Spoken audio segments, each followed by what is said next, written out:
Boker Tov, mes amis. On continue. Pele Yoetz, la Shonara, les mauvaises langues. Et il dit Veyadoua midivre rabotenu zal, shakadosh baruch hu makpid arbe ala melamdim catégorie à l'Israël. Il y a un klal, il faut savoir qu'Akadosh Baruch Hu, à part le fait qu'il n'aime pas qu'on transgresse sa parole, il y a une chose qu'Akadosh Baruch Hu il haït. Mamash il haït.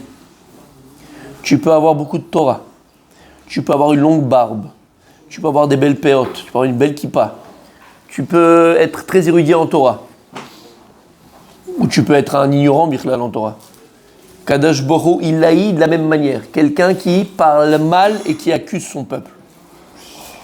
Et on sait que d'ailleurs, Moshe Rabbeinu, il a malheureusement payé à cause de ça.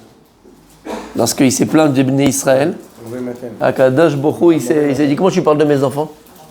Comment tu parles de mes enfants?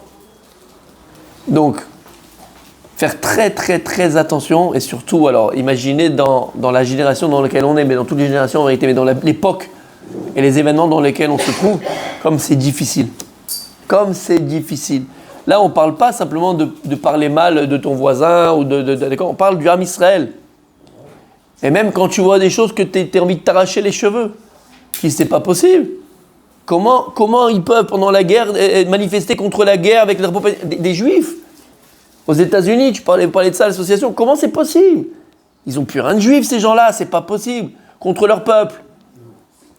Ou les autres là-bas qui vont en Iran avec leur barbe, leur chapeau, leur machin, les machins, mais tu dis, c'est pas des Juifs, ces gens-là, c'est pas possible. C'est des ennemis. Que ce soit des gauchos, que ce soit des machins, que ce soit des trucs. Habibi, écoute bien. Assur ledaber begnai Israël. Il est interdit de parler mal du peuple juif. Zéou. Qu'est-ce que je viens de dire là maintenant? Il est interdit de parler mal du peuple juif. Et c'est très dur. Mais c'est impossible. Tu sais comment je vais faire? Tu vois des choses qui te dépassent, c'est pas possible. Kadosh Baruch Hu, il haït celui qui parle mal de ses enfants. Et d'ailleurs, on le voit dans l'histoire du peuple juif. Les plus grands avocats du Ham Israël, il y a eu Moshe Rabbeinu, et les contemporains, le Ohev Israël, le Rabbi de Hafta, qui était le Talmid du Magid Mimizrich, le Ohev Israël. Il y a un livre, on l'a ici, messieurs, il faut l'ouvrir, il est là. Il appelait le Ohev Israël. Pourquoi il est appelé le Ohev Israël? Parce qu'il était amoureux du peuple juif. Jamais de sa vie il a dit du mal d'un seul juif. Et il a vu des choses, il voyait des choses très graves. Toujours il était danotam les kav zechut. Plus grand exemple qu'on connaît tous, Rabbi Levi Yitzhak et Barditchov, Sénégoria Shel Israël. Il voyait des juifs se disputer, il voyait un volet, un fer, un machin, tout ça. Kol azman et kav zechut, tout le temps. Et regarde les Gdolé Israël. Les Gdolé Israël, ils parlent jamais mal du peuple juif. Tu peux pas. Lorsqu'Akadosh Baruch Hu, il a parlé au prophète, et il lui a dit, va réprimander l'âme Israël, va leur dire de faire teshuva. Alors le prophète, il revient chez Hachem, et il se plaint. Ouais, ils écoutent pas, c'est un peuple qui est truc, Am qui est shoref, et c'est un peuple comme ceci, c'est un peuple comme cela, comme cela. Il a dit attention comment tu parles de mes enfants. Am Israël, il a appelé Nar. Il a appelé un jeune homme, un jeune garçon, un jeune enfant, un adolescent. Qui Nar Israël vaevu. Parce qu'il est jeune, mon peuple, il est jeune, c'est des Nahar, des adolescents. Vaevu, et je les aime. Quand tu aimes quelqu'un profondément, quand tu aimes quelqu'un mais profondément, ça il dit d'ailleurs, il y a un Rav Dessler sur Hanouka, on l'avait fait ensemble. Il dit le Rav Dessler que lorsque tu aimes quelqu'un, même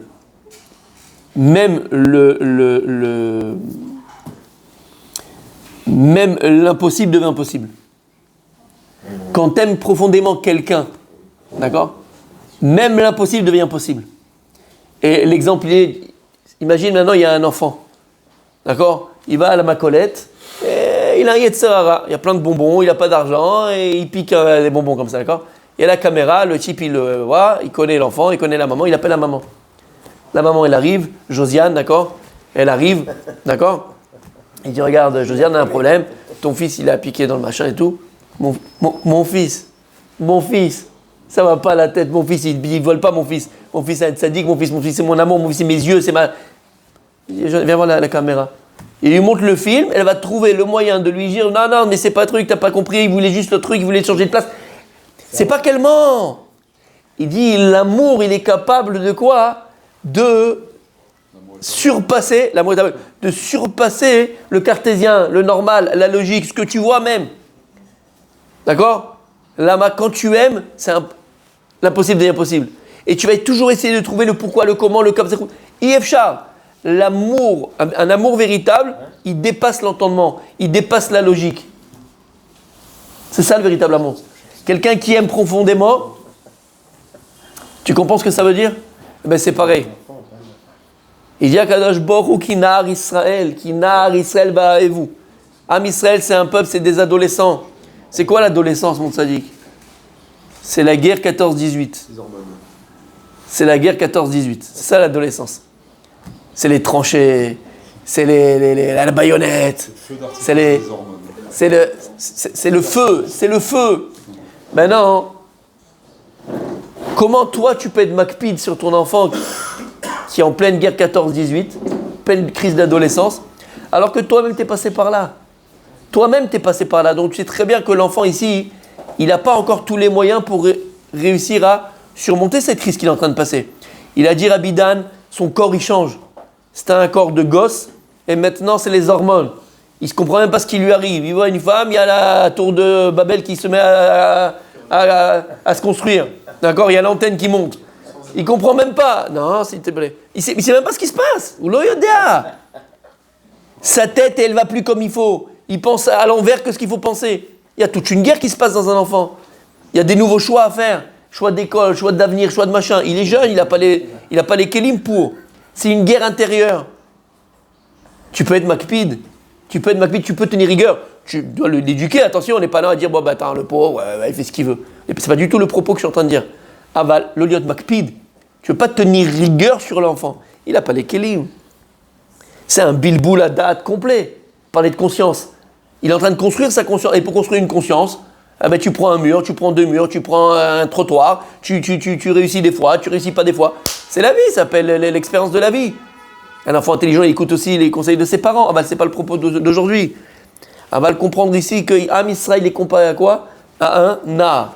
Mais en vérité, c'est un des premiers cours qu'on a fait quand on a commencé Baruch Hashem. Ah ouais, Jonathan. C'est quoi, par contre, la qualité d'un nar? Paracha la semaine dernière. Paracha la semaine dernière. Lorsque Moshe Rabbeinu est descendu à Sinaï avec la Torah, et Akadosh Baruch Hu lui dit, Lech, red, kishichet amecha, vas-y, descends parce que ton peuple, il est en train de faire des bêtises, ils font la faute du hagel, la faute du vaudor. Avant d'arriver dans le camp, qu'est-ce qu'il y a écrit? Qui il rencontre en premier? Yoshua Binoun. Mais Yoshua Nahar, lo yamush mitoch haoel. Il y a écrit Yoshua, il était Nahar, c'était un jeune homme, adolescent, et il ne bougeait pas du Oel. Omer Amidrash, mais Yoshua Nahar, quel âge il avait au moment de la faute du hagel, quand Moshe Rabbeinu il descend? Combien? 50. Presque, il se rappelle un petit peu. 52. 52. Omer Amidrash, il avait 52 ans. Il avait été Blainara. Si à 52 ans, on te dit Nahar, adolescent, jeune homme, là tu fais la fête, mon ami. La vérité, tu dis Blainara, j'ai pas bougé, j'ai pas. T'es un jeune homme à 52 ans, toi? Et la Torah? Cédric. Qui Cédric? Ah, Cédric? 52. C'est un enfant, c'est pas un adolescent, ça. La vérité, c'est un enfant. Donc comment la Torah, elle vient, elle peut dire sur Yoshua Binoun qui a 52 ans, mais Yoshua Nahar, lo yamush mitoch haoel. C'est un adolescent, il ne bougeait pas de la tente. Quelle tente? C'est Oel. Voilà, chez le Torah. Il ne bougeait pas du Beth Midrash. Ça, c'est pas Cédric. Non, c'est pas Cédric. Nous, comment c'est possible qu'on te dit qu'il était Nahar? Je parle de la cuisine. Parce qu'il était fou. Ah. Pourquoi il t'appelait Nahar, Yoshua Binoun? Parce qu'il est toujours l'esprit d'apprendre. Aïe. Tout ce qui est promis, on ne peut pas l'oublier, mon tzaddik. En malas, ot kol hakavod. Qu'est-ce qu'il y avait sur le tabernacle? Il y avait les deux chérubins, d'accord? Sur le tabernacle, l'arche sainte, il y avait les deux chérubins. Est-ce que les deux chérubins, la Gemara Maseret Souka, elle dit que les deux chérubins, ils avaient un visage shel tinok. Ils avaient le visage d'enfant. Alors, Behemet, on le voit, des empires ou des pays, quand ils veulent impressionner, quand ils veulent impressionner, d'accord, ils font chaque pays il a un symbole. Il a un symbole, d'accord. Tu vois l'Amérique, c'est l'aigle. Ouais, ils ont l'aigle. Tous les empires, c'était l'aigle. César, c'était l'aigle. Les Romains, c'était l'aigle. D'accord. Les empires, c'est l'aigle. Après, t'en as, ils ont un glaive. D'autres, ils ont un kalachnikov. C'est l'Angola, je crois. Je sais pas, ils ont un kalachnikov sur le drapeau. Bref, tu fais des trucs quand même qui impressionnent. Ok, fais des trucs. Ben nous, le symbole entre guillemets du Ham Israël, c'est de la Torah. Dans le Kodesh et Kodashim, tu prends 2 chérubins avec la tête d'enfant. Ça va faire peur à quelqu'un, tu vois. C'est vraiment impressionnant, vraiment très impressionnant. Et là, pourquoi est-ce que sur la Torah, le sémel, le symbole qu'il y a dessus, c'est 2 enfants. Et d'ailleurs, on sait très bien qu'ils avaient d'ailleurs une propriété propre à eux. C'est qu'en vérité, lorsqu'ils étaient un en face de l'autre, ça montrait l'amour qu'il y avait entre Kadosh Baruch Hu et l'Am Israël. Quand ils se retournaient, c'était un peu fichala. On avait compris, d'accord? Ok. Mais pourquoi c'est 2 têtes de chérubins, 2 têtes d'enfants? En vérité, pourquoi? Pour t'apprendre une chose. À Kadosh Baruch Hu, ce qu'il chérit le plus. Ce qu'il chérit le plus. C'est l'enfant. C'est les gens qui sont restés enfants. Comment faire pour qu'Akadosh ne soit pas makpid sur nous? Comment faire pour que Dieu ne tienne pas de rigueur? C'est pas que tu peux faire ce que tu veux. En tout cas, Hachem, il ne va pas tenir rigueur sur ce que tu fais, sur ce que tu es. Comment faire? On a dit exactement la relation entre un père et un fils, entre les parents et un enfant. Si tu vois une maman l'enfant il a 1 an et demi, tu vois, 1 an et demi, 2 ans.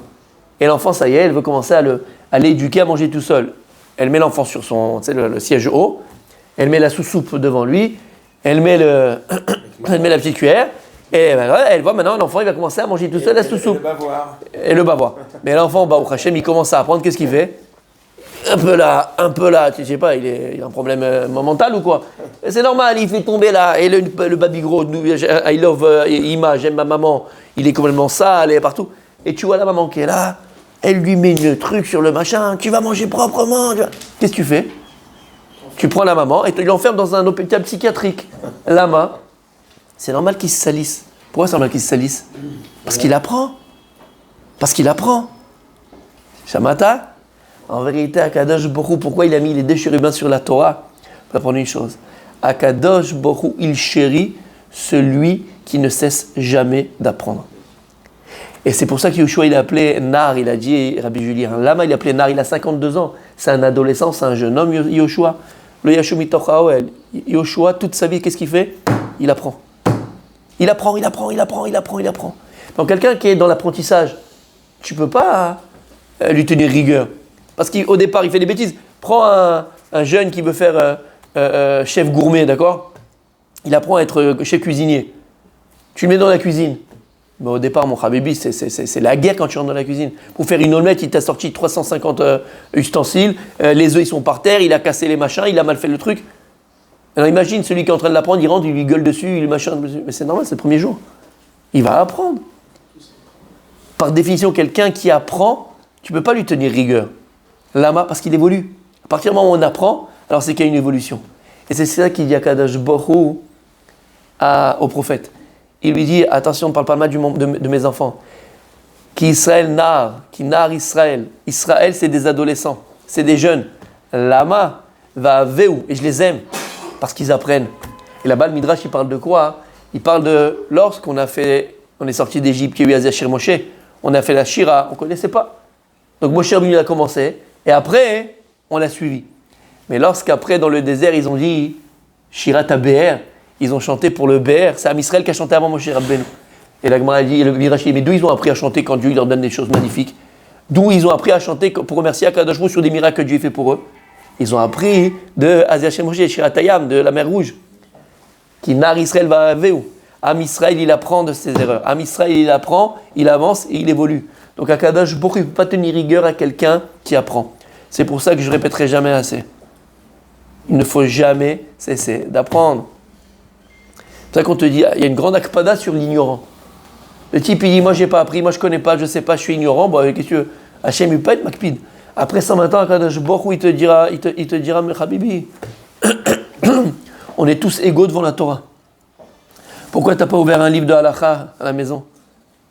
Alors, tu me dis pas qu'il y a 200 ans, C'était compliqué, ils avaient un livre pour deux familles, et puis il n'y avait pas tout ce qu'on a aujourd'hui. D'accord? C'était les livres. Aujourd'hui, c'est la halakha, elle est mâchée. Mais on te l'a mâché. Hein? T'as GPT, t'as GPT sans chat, t'as ce que tu veux. T'as tout. Elle est mâchée, la halakha. Tu prends le coup de Yosef.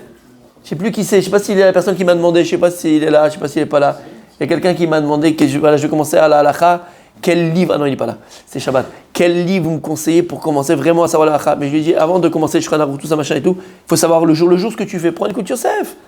C'est écrit noir sur blanc, ça veut dire tu ne peux pas te planter. Et des fois tu ne comprends pas 1 sur 18, même en hébreu, il comprend l'hébreu. D'accord? Mais bien en français aussi. Tu ne peux pas te planter, c'est écrit noir sur blanc. Et plus que ça, maintenant il y a des livres d'halakha, c'est comme des shoots. Hein, d'accord? Tu peux te shooter à la halakha. Mais shoot-toi à la halakha. C'est quoi? C'est des questions. Et c'est des questions qu'on a tous les jours. Est-ce que si le frigidaire on a oublié de machin, est-ce que je peux l'ouvrir? Et il te dit comment faire. Qu'est-ce qu'on fait là, sur la bracha, sur la cassetta là, le cassetta, c'est le gâteau là avec la glace au milieu et les deux. Cassetta, non, on dit pas ça? Italien. Ah, cassetta, ouais, c'est en italien, d'accord. Ok. Italien. Côté de mon père, je suis italien, je suis désolé, d'accord. Bref, d'accord. Quel bracha je dois faire? Tu sais pas ce que c'est écrit. Ou tu prends l'or les Tzion. On a les 3 volumes, mes amis. Ils sont là. Ils sont tellement propres. Ils sont tellement encore sans le 9. C'est dommage. C'est écrit. Non, c'est écrit. Mais c'est vrai que c'est un joker pour notre génération quand même. De quoi? Parce qu'on apprend facilement tout le temps. Donc Hachem, il va être cool avec. Parce qu'on est une génération de Brel. Alors c'est en fonction de notre génération. Baruch Hachem. Donc on est tout le temps en apprentissage. Donc on est tout le temps des adultes. Il y a fait, quand est-ce que tu as un apprentissage? Quand tu ouvres les livres. Mais il faut les ouvrir les livres. On est là tous les jours. Il faut les ouvrir les livres. Il n'y a pas que ça. Il faut les ouvrir. On a Menuchat Ahava. C'est sympa aujourd'hui. Mes amis, Yasui Chot Shabbat, on a Menuchat Ahava. D'un tzaddik qui était à Bnei Brak, le Rabbi Yosef, il disait sur le Rav qui a écrit ce livre-là, que c'est ma suite. Ouais, il prendra ma place. Il est mort très très jeune, il a eu une maladie à Shemishmor. Moi j'ai été à Séchorim, quand j'ai chez mes beaux-parents, j'allais le Shabbat et j'ai été à Séchorim. C'était un gaon, mais d'une nanava, un sfarad. C'était magnifique. Ils sont là. Pour Shabbat, tu prends, c'est halakha lemaaseh, c'est pas comment on appelle ça? Introduction avec explication. Halakha lemaaseh tachles. Voilà, j'ai ce problème, est-ce que ça? Elle est mâchée la halakha, mes amis. Mâchée.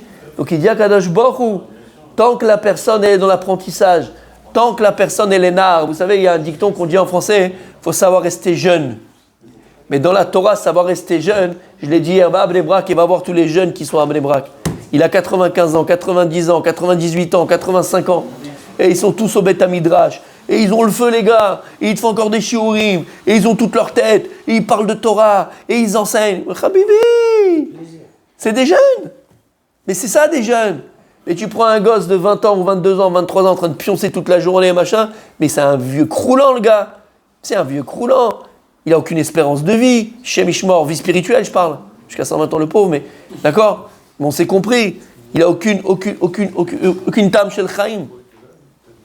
Donc, messieurs, aujourd'hui, c'est ce qu'on a vu. Il faut rester jeune. Et rester jeune dans la Torah, c'est rester toujours dans l'apprentissage, toujours. Tu es à la maison. Moi, je le dirai jamais assez, mais je le dis encore quand même. Hein, c'est comme ça. T'as le malach hamavet dans la main. Je parle du portable, d'accord? Il est là, le malach hamavet. Et t'es là avec tes jeux à 2 balles qui t'amènent rien dans la vie, mais c'est vide. Ça dit que c'est vide. Non seulement c'est vide, et ça te vide en plus. Envoyer des bonbons, envoyer des machins. Mon gars, t'as 45 ans. T'as 50 ans. Qu'est-ce que tu fous? Que tu sois aux toilettes pour passer le temps, machin, bémet, bon, allez, d'accord, ok, d'accord. Alors que non, mais disons, le rave de Brisk,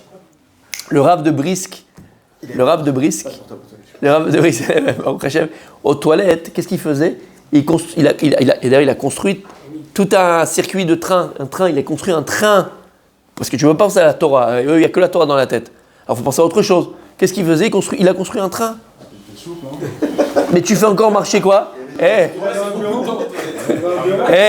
Tu fais marcher quoi? Tu fais marcher encore tes neurones. Contre Alzheimer, Bémet, il a construit un train. Mais combien de temps on perd avec le Malach HaMavet, l'ange de la mort?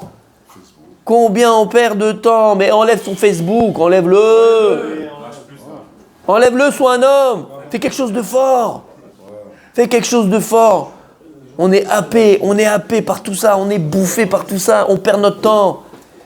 Tout ce temps-là, Bémet, t'aurais pu ouvrir un livre, t'aurais pu faire de la halakha, t'aurais pu faire un rêve d'Esler qui change la vie, il m'a changé la vie. Il m'a changé mon existence. D'accord? Et comment tu veux qu'il te change ton existence si tu l'ouvres pas, si tu l'étudies pas, si tu prends pas du temps? Bémet. Au lieu d'être dans l'apprentissage, on est dans la perte de temps. Dans la perte de temps. Et même, t'es aux toilettes, prends de la classe, vois un peu de la géographie, fais de l'histoire, fais du machin, fais du truc. Apprends, fais marcher ta tête. Apprends l'histoire, c'est hyper important, t'apprends beaucoup de choses.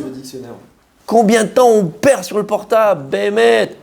Alors quand c'est à la maison, c'est grave. Alors quand c'est à la synagogue, mes amis, alors là. Après tu te plains que ta fille elle n'est pas écoutée, ta fille elle n'est pas machin, qu'est-ce qu'on vient faire en fait? C'est-à-dire que même quand tu es à la synagogue, tu n'as pas le temps de le poser. Qu'est-ce qu'il a? Qu'est-ce qu'il y a? C'est quoi? Où est le problème? Pose-le ton portable.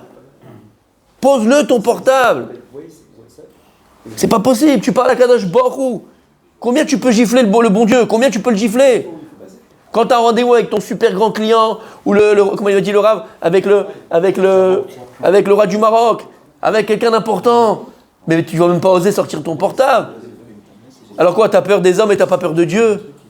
T'as peur des hommes et t'as pas peur de Dieu? Pendant la Gdoucha, j'ai vu quelqu'un pendant la Gdoucha, il était avec son portable, la Gdoucha, Habibi, qu'est-ce que tu fous? Mais rentre chez toi, honnêtement, rentre chez toi. Je te dis, pas parce que c'est méchant, c'est parce que ça t'accuse. Dans le ciel, on t'accuse. Pendant la Gdoucha, tu prends ton portable. Kadosh, Kadosh, Kadosh, on l'a vu dans la Gemara, dans ma Sechet, Ragiga. Et toi, t'es là avec ton portable pendant la Chazara, pendant la Gdoucha, tu prends ton portable. Ça veut dire qu'il n'y a plus de limite, quoi. C'est pas vrai, c'est Malach HaMavet. C'est l'ange de la mort. C'est l'ange de la mort. Alors on terminera positif, Be'ezrat Hashem. D'accord?